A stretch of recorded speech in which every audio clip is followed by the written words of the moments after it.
लंबे समय से हमारे साथ धोखा हो रहा है, लेकिन अब ये नहीं चलेगा। चंद लोगों की तराजू से देश के संसाधन नहीं बटेंगे। इस देश का बहुजन समाज बर्दाश्त नहीं करेगा। संसाधन का बंटवारा संख्या के आधार पर। सरकार से मेरी एक मांग है, सरकार इस योजना का लाभ भी अपने आप ले ले, सरह भी ले ले कि 1 लाख रुपए सालाना बहुजन समाज के अत्यंत गरीब परिवारों को दे। 10 लाख करोड़ रुपए खर्च होंगे, लेकिन इस 1 लाख रुपए की योजना से एक झटके से एक परिवार गरीबी की रेखा से ऊपर आएगा और इनके बच्चों को कुपोषण खत्म होगा, अच्छी शिक्षा मिलेगी, महिलाओं को सम्मानजनक जीवन मिलेगा। सभापति महोदय, बहुत बहुत धन्यवाद आपका। आपने मुझे बजट पे अपनी बात रखने का अवसर प्रदान किया। मैं अपनी बात को शुरू करते हुए बहुजन समाज में जन्मे सभी संतों, गुरुओं और महान पुरुषों को नमन करता हूं। साथ साथ मैं भारत की महान जनता का भी धन्यवाद करता हूं कि उन्होंने लोकतंत्र की रक्षा इस बार की है। सभापति महोदय, पिछले 10 सालों में सरकार की नीतियों के कारण गरीब हुआ और अमीर हुआ है, यानी गरीबों और अमीरों के बीच फासला बढ़ गया है। सारे देश की संपत्ति को चंद अमीरों के हाथ में दे दिया गया है। ये हमारे संविधान की मंशा और समतावादी समाज के लक्ष्य के खिलाफ है। अतः हमारी नीतियां गरीबों के पक्ष में भी होनी चाहिए। जातिगत जनगणना, SC, ST, OBC यानी कि जो बहुजन समाज के लिए आज जीवन मरण का प्रश्न है, इसके बारे में कोई बात बजट में नहीं की गई है। इसके बाद जनसंख्या के अनुपात में बहुजन समाज को सभी क्षेत्रों में हिस्सेदारी मिलनी चाहिए, तभी बाबा साहब अम्बेडकर का जो सपना है समतामूलक समाज का, वो पूरा होगा।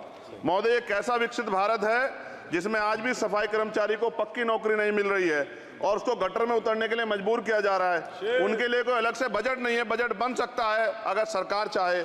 SC, ST को जो सब प्लान मिलता था, SPC का जो पैसा मिलता था, वो बजट से हटा दिया गया है। साथ साथ देश के स्तर पर आशा, आंगनबाड़ी, भोजन माता, ग्राम सेवक, PRD जवान, होमगार्डों के मानदेय में बढ़ोतरी नहीं हुई है। ऐसा कुछ भी नहीं दिख रहा है कि उनके जीवन में खुशहाली आ जाए। इनका मानदेय बढ़ना चाहिए। विधवा, वृद्धा, विकलांग पेंशन प्रत्येक महीने 500 रुपए से बढ़ाकर 5000 रुपए की जानी चाहिए, क्योंकि महंगाई बढ़ रही है। देश में प्रधानमंत्री जन कल्याण योजना के तहत SC, ST, OBC और मुस्लिम को कितने घर दिए गए, इसका कोई आंकड़ा सरकार के पास नहीं है। देश में इसी तरह SC, ST, OBC के लिए कितने परिवारों को शौचालय की व्यवस्था कराई गई। आज भी सिद्धार्थनगर जैसे जिले और तमाम जिले जो हैं, वहाँ शौचालय की व्यवस्था नहीं है। इस पर ध्यान देना चाहिए। देश भर में SC, ST, OBC के जो रिक्त पद पड़े हुए हैं, बैकलॉग भरना चाहिए। सरकार ने कुछ नहीं कहा। ये कैसी विश्व की 5वीं अर्थव्यवस्था है जिसमें आज भी SC, ST पर अत्याचार हो रहा है, महिलाओं के साथ रेप हत्या हो रही है। NCRB का डाटा पढ़ेंगे तो खून के आंसू रोने पड़ेंगे। युवा बेरोजगार है, सड़कों पे 80 करोड़ लोगों को 5 किलो राशन में जीवन यापन करना पड़ रहा है। जो बजट SC, ST को मिलता है, मेरे दाएं तरफ जो साथी बैठे उनको बुरा लगेगा, कर्नाटक में 14,732 करोड़ रुपए इन्होंने दूसरी योजना में लगा दिए और मध्य प्रदेश में आपने 95 करोड़ रुपए जो है दूसरे बजट में लगा दिए। हमारा जो मिलता है उसको तो मत छीनो भाई।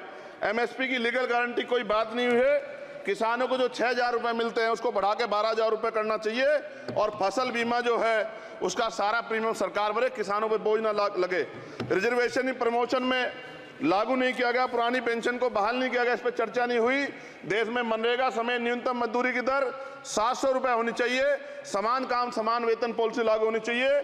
जो रसोई की चिंता करते हुए 500 रुपए प्रति सिलेंडर से ज्यादा के दाम नहीं होने चाहिए, जो महिलाओं को राहत मिल सके। बिजली के दामों में भी कमी होनी चाहिए। बेरोजगार युवाओं को 5,000 रुपए भत्ता मिलना चाहिए, जो बेरोजगार युवा जो है अपनी पढ़ाई या अपना खर्चा उठा सके। मैं अपने क्षेत्र के विषय में महोदय आपसे कहना चाहता हूं कि पश्चिम यूपी में नगीना में एक एम्स बनना चाहिए, एक IIT बननी चाहिए, एक IIM बनना चाहिए। नगीना लोकसभा में उद्योग धंधे लगने चाहिए। नगीना की कताई मिल जो है उसको पुनः शुरू कराना चाहिए। RRTC जो योजना है सरकार की, उसको मेरठ से आगे बढ़ाकर मुजफ्फरनगर, सहारनपुर से नजीबाबाद, नगीना होते हुए उसको नगीना तक ले जाना चाहिए। साथ साथ नजीबाबाद से मुंबई के लिए एक ट्रेन चलनी चाहिए और नगीना, श्योरा, किरतपुर में रेलवे के ओवरब्रिज बनने चाहिए। सभापति महोदय, सामाजिक न्याय मंत्रालय को 13,000 करोड़ रुपए दिए गए और जनजाति कार्य मंत्रालय को 13,000 करोड़ रुपए दिए, कुल 26,000 करोड़ रुपए, जो कुल बजट 48.20 लाख का लगभग 0.54% है। जबकि हमारी संख्या 25% से ज्यादा SC/ST की और बहुजन समाज की मिलाओगे तो 85% से ज्यादा है। और हमारे विकास के लिए सरकार 1% बजट 1% पैसा खर्च कर रही है जो मिलना हमें चाहिए, जबकि मिलना हमें 25% चाहिए। ये ऊंट के मुंह में जीरा के समान है, कहावत हमने बहुत दिन सुनी थी। पिछले लंबे समय से हमारे साथ धोखा हो रहा है, लेकिन अब ये नहीं चलेगा। चंद लोगों की तराजू से देश के संसाधन नहीं बटेंगे। इस देश का बहुजन समाज बर्दाश्त नहीं करेगा। संसाधन का बंटवारा संख्या के आधार पे होगा। मानव काशीराम साहब नारा लगाए थे, ना तो वोट हमारा राज तुम्हारा चलेगा, और आज हम कह रहे हैं ना ही वोट हमारा और नोट तुम्हारा चलेगा। इस बात का भी ध्यान जो है सरकारों को देना पड़ेगा। आपके माध्यम से सरकार से मेरी एक मांग है, सरकार इस योजना का लाभ भी अपने आप ले ले, सरह भी ले ले कि 1 लाख रुपए सालाना बहुजन समाज के अत्यंत गरीब परिवारों को दे। 10 लाख करोड़ रुपए खर्च होंगे, लेकिन इस 1 लाख रुपए की योजना से एक झटके से एक परिवार गरीबी की रेखा से ऊपर आएगा और इनके बच्चों को कुपोषण खत्म होगा, अच्छी शिक्षा मिलेगी, महिलाओं को सम्मानजनक जीवन मिलेगा और इससे वास्तव में सबका साथ सबका विकास का नारा सार्थक होगा। अगर प्रश्न ये होगा कहां से आएगा, तो उसका जवाब ये है कि जब अमीरों का 16 लाख करोड़ रुपए माफ हो सकता है, कॉर्पोरेट टैक्स का घटाकर लाखों करोड़ रुपए का चुना सरकारी खजाने को लगाया जा सकता है, पेट्रोल डीजल के दाम 10 गुना एक्साइज ड्यूटी बढ़ाई जा सकती है, तो गरीबों को सरकार पैसा क्यों नहीं दे सकती। महोदय, समय आ गया है, अब निजी क्षेत्रों में आरक्षण की व्यवस्था होनी चाहिए। SC/ST OBC को निजी क्षेत्रों में आरक्षण मिलना चाहिए। और मेरी आपसे ये भी मांग है, क्योंकि अब समय की मांग है और देश तेजी से आगे बढ़ रहा है, तो मैं कहूंगा कि सरकार का जो सबका साथ सबका विकास का नारा लगभग वो असत्य महसूस होता है, क्योंकि अल्पसंख्यकों में मुसलमानों, जैनों, सिखों, बुद्धिस्टों के लिए कुछ दिख नहीं रहा, उनकी कल्याण कोई योजना नहीं है। मदरसों को जो बजट मिलता था वो कम कर दिया गया है। आर्थिक तंगी से लोग मर रहे हैं। इंटर्नशिप की बात हुई है, परमानेंट रोजगार नहीं है। और दिल्ली में क्या हुआ बच्चों के साथ कल, उनकी सुरक्षा की जिम्मेदारी क्या है? वो आए तो बनने थे IAS IPS और बन क्या गए, लाशें बन के गए। यहाँ से कोई ध्यान नहीं दे रहा है, किसी की नजर नहीं है। साथ साथ मैं आपसे ये भी आग्रह करूंगा कि हम ग्रामीण क्षेत्रों से आए लोग देश से बड़ा प्रेम करते हैं और हम ये महसूस करते हैं कि सरकारें हमें सुनेंगी, सरकारें हमारे बारे में सोचेंगी। लेकिन ऐसा महसूस हो जाता है आज़ादी के 75 साल बाद, और जिसको अमृतकाल कहा जा रहा है, आज भी SC/ST OBC के लोगों पर अत्याचार हो रहा है। अभी 2 दिन पहले गोली से उड़ा दिया गया गाजियाबाद में, और राजस्थान में गर्दन काट दी गई। ये घटनाएं देख के डर लगता है, घर से निकलते हुए भी कि आने घर वापस लौटेंगे नहीं लौटेंगे। तो मेरा सरकार से आग्रह है, अगर आज़ादी के 75 साल बाद भी हमारी हत्या हो रही है, तो हमारी मां को भी दर्द हुआ होगा जब उसने हमें पैदा किया हो, हमारी बहनों को भी हमारे खोने का दर्द होता होगा। कैसी कानून व्यवस्था है आपकी, सब कुछ है आपके पास, फिर भी जो है महिलाओं पर रेप नहीं रोक पा रहे हो, हत्याएं नहीं रोक पा रहे हो, गरीबों, दलितों, पिछड़ों, किसानों, मजदूरों की जान नहीं बचा पा रहे हो। किसान सुसाइड कर रहा है, नौजवान सुसाइड कर रहा है, और बड़ी बड़ी बातें होती हैं, इधर भी अच्छे लोग हैं, इधर भी अच्छे लोग हैं, लेकिन अच्छाई तब होगी जब जमीन पे भी कुछ काम दिखाई देगा। और जमीन पे महोदय कोई काम दिखाई नहीं दे रहा है। जब कोई योजना की बात आती है तो सरकार हमसे मुंह मोड़ लेती है। आप बताइए, एजुकेशन का बजट कम कर दिया, हेल्थ का बजट कम कर दिया। मैं अपने क्षेत्र में गया तो आप विश्वास कीजिए, डॉक्टर नहीं है, स्कूल में मास्टर नहीं है, और कोई भर्ती ऐसी नहीं जिसका पेपर लीक नहीं होता है।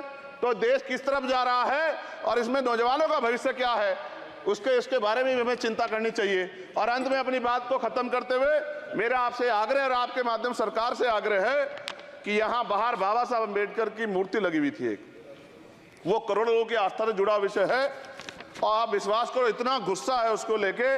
मेरी आपके माध्यम से मैं हाथ जोड़ता नहीं हूं, लेकिन मैं हाथ जोड़ के आपसे आग्रह कर रहा हूं कि प्रधानमंत्री जी, सरकार से हमारी आग्रह कि वो अम्बेडकर वादियों के सम्मान का ध्यान रखते हुए, उनके जो है दिल की पीड़ा को समझते हुए, उनके दर्द का ध्यान रखते हुए उस मूर्ति को पुनः स्थापित करा दीजिए।